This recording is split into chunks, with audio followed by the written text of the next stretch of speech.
Alright, hello everyone. We're coming back. Hole number 9 here, setting up. Probably going to go Kingmaker, probably going to go Sniper, and that's the only thing that really matters. In terms of a driver, I'm assuming they're going to give it to us downwind. Length really isn't going to be a premium downwind. And neither's... So, if you have to take rock, in fact, if you guys want to see a nice layup drive, that's, plenty acceptable, puts you perfect sniper distance, you can check out my pro video. I think I used maybe rock and QB for my 2 drives.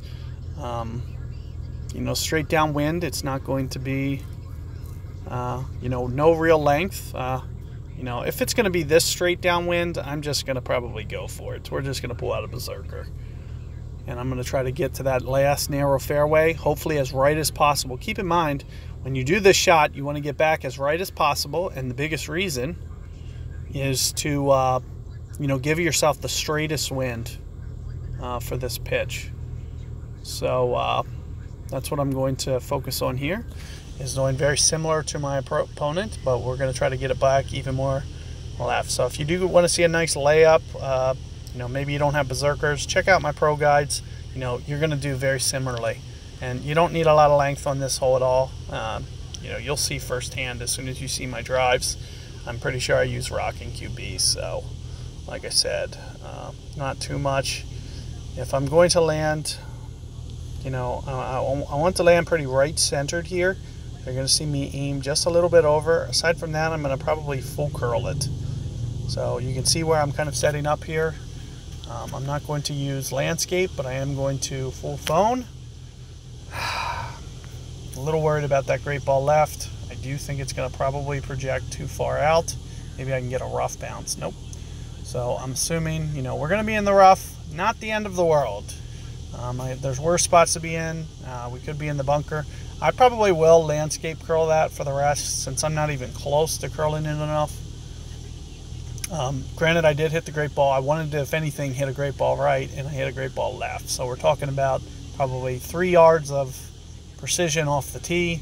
But like I mentioned, I probably will just do a full landscape tomorrow for you guys. And, for an expert, we're probably going to... I'm probably not going to give you the layup shot. If you want to check out my layup shot, go to the pro guide. Like I said, it's going to be very, very similar. I think I might have done it with katanas. So with a Kingmaker, you're going to be looking at very, very similar winds, very similar everything. So that's what I'm going to recommend there. And because I'm assuming we're just going to basically go for that fairway over there. Give ourselves a nice easy. So that's probably about 3 per ring. This is probably going to be maybe 5-ish per ring.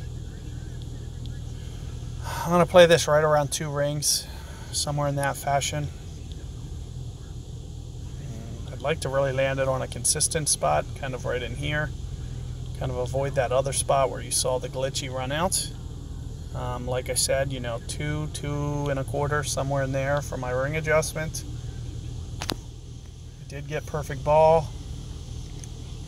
Let's see if I went too many rings, which I did, just barely. So no harm, no foul. We're not qualifying today. I gave you pretty much the tools. Where I was at was very close to probably 6 per ring, maybe 6.5 per ring. So, I'm just going to go ahead and forfeit out, make sure that we're low enough that we don't qualify. And aside from that, you guys should be good to go. I gave you a nice, good half-distance rough there that you can see. And, right around 6 per ring on that little fairway hop, that the way that I did that would probably be pretty spot on if I would have went 1.8 instead of, say, 2, 2 1/4 on the ring adjustment.